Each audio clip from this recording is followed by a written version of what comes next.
I was 22 years old, sitting on the floor of a studio apartment I'd rented for $730 a month, because it was the cheapest thing within 40 minutes of my office, eating a bowl of rice and black beans I'd made in a pot I bought at Goodwill for $3, checking my brokerage account on my phone for the fourth time that week. The number said $61,412.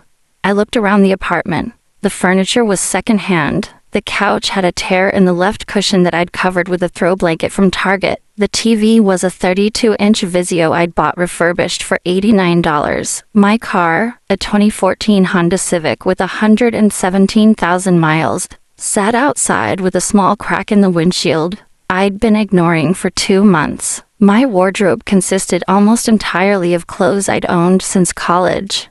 My friends thought I was broke. I was not broke. I was building something they couldn't see. Something that didn't exist on Instagram. Something that lived in an account nobody knew about. Growing at a rate that was just starting to bend upward on the compounding curve. Gaining momentum that would become unstoppable within a few years. By the time I turned 24, that number crossed $100,000. I need to be upfront about something before we go any further. I didn't inherit this money.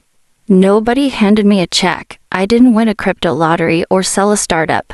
I graduated college with about $9,000 in student debt and a starting salary of $52,000 at a job I got through a career fair. My parents helped with college tuition partially, which I'm grateful for, but they didn't fund my adult life. There was no trust fund, no safety net, no family money quietly compounding in the background. What I had was 20 habits. 20 boring, unsexy, completely unglamorous habits that most people my age were either ignoring or actively laughing at. Habits that didn't look like wealth building from the outside because they looked like deprivation. Like I was struggling. Like I was the friend who couldn't afford to keep up. I could afford to keep up. I chose not to. And that choice, repeated 20 different ways every single day for roughly 2.5 years, is the reason I hit a number that the average American in their 20s has a median retirement savings balance of $42,502 to show for, according to Empower data from January 2026. I hit that number before most of my peers had finished paying off their first credit card. This is not financial advice. This is my story. These are the 20 habits. Every single one of them is something you could start this week with whatever income you currently have. Let's get into it. I automated my investments the day after every paycheck, before I could see the money. This was habit number 1, and it was the foundation underneath everything else. On the 15th and the 30th of every month, $750 left my checking account automatically and went into a combination of my employer's 401k and a Roth IRA. I set it up during my first week at work, and I never changed the amount until I got my first raise, at which point I increased it. I never saw that money. It never entered my spending reality. My brain learned to live on what remained, which was roughly $2,100 a month after taxes, rent, and the automatic transfers. The Vanguard 2025 How America Saves report found that 401k participants who use automatic enrollment and automatic escalation reach savings rates nearly double those who manage contributions manually. Automation isn't a convenience. It's the mechanism. It removes the decision. And decisions are where most people fail. I tracked every dollar I spent in a notebook, not an app. A physical notebook. Every night before bed, I sat down for about 5 minutes and wrote down what I'd spent that day and which category it fell into. Needs, wants, bills. This sounds obsessive. It felt obsessive for the first 2 weeks. After that, it became automatic. The act of writing forced my brain to consciously process each purchase twice. Once when I made it, and once when I recorded it. By the end of the first month, I'd identified over $300 in spending I genuinely did not realize I was doing. Subscription charges I'd forgotten. Vending machine purchases. A $4 sparkling water habit at the gas station that was costing me roughly $80 a month. People who track spending save 15 to 20% more than people who don't. According to multiple behavioral finance studies, the notebook cost me $3, it saved me thousands. I cooked almost every meal at home and batch cooked on Sundays. Sunday afternoons I'd spend about 2 hours making 3 large meals. A big pot of chili or soup, a sheet pan of roasted chicken and vegetables, a batch of rice with whatever protein was on sale. These 3 meals covered roughly 12 to 14 of my weekly meals. The remaining meals were eggs, sandwiches, oatmeal, or leftovers from a slightly more ambitious weeknight dinner. My average monthly grocery bill was about $220. The average American spends roughly $350 to $400 on groceries per person, and another $300 to $400 on dining out and delivery. My total food cost was about half what most people my age spent. The savings were roughly $250 to $300 a month compared to my peers.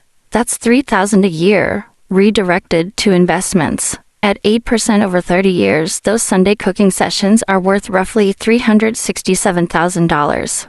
I kept my rent below 25% of my take-home pay. Every personal finance source says 30%. I aimed for 25. My take-home was about $2,850 after taxes. And before my automated investments, 25% of that is roughly $712.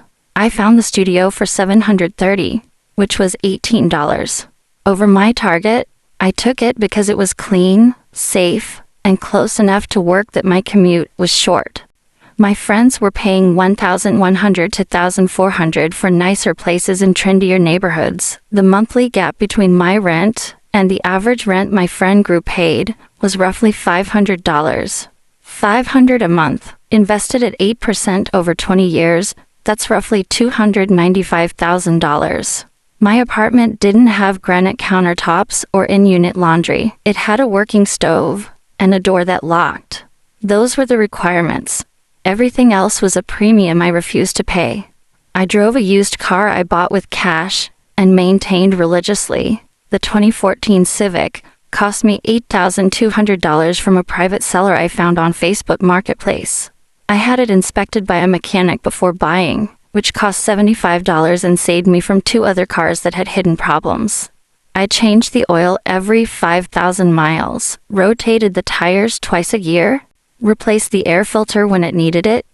The total annual maintenance cost averaged about $600.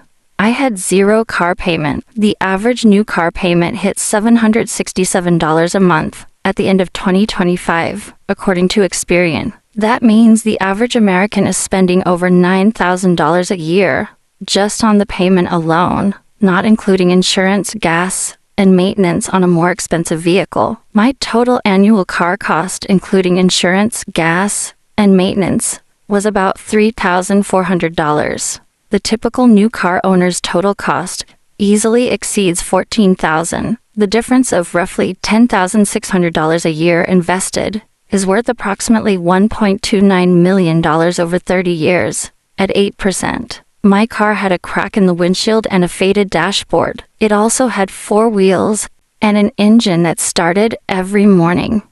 That's all a car needs to do.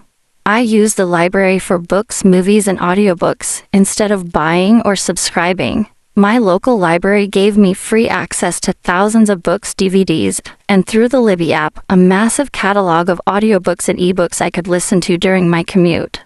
I read roughly 2 books a month this way. The average reader who buys their books spends about $250 to $400 a year. I spent 0. Beyond the cost savings, the library habit changed my relationship with consumption in general. When you learn that you can access something without owning it, you start questioning the entire premise of ownership across other categories too. I made coffee at home 5 days a week and treated myself to 1 bought coffee on Fridays. The Friday coffee was my ritual. I looked forward to it all week. It cost $5.50 from a local shop. That's roughly $22 a month on coffee. The average daily coffee buyer spends $6 a day, 5 days a week, which is $1,560 a year. My annual coffee cost was about $290, including the beans I bought for home. The savings of roughly $1,270 a year isn't life-changing in isolation, but it's $1,270 that compounds. Over 20 years at 8%, it's about $62,000.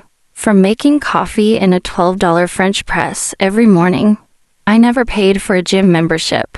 I ran outside. I did bodyweight exercises in my apartment, using a free YouTube program.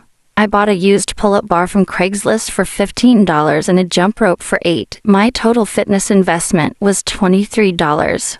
The average gym membership costs $40 to $60 a month. Most gym members use their membership 4 to 5 times a month, which means each visit costs $8 to $15.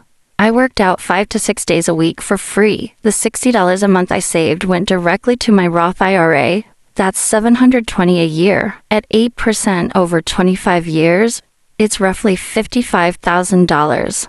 A pull-up bar, a jump rope, and a running path are worth $55,000 in future wealth. Nobody at the gym is running those numbers on the treadmill. I negotiated every recurring bill at least once a year. Car insurance, phone plan, internet. I called each provider, told them I was considering switching, and asked what they could offer to keep me. Consumer Reports found that 70% of people who do this get a reduction. I got reductions on all 3 in my first year.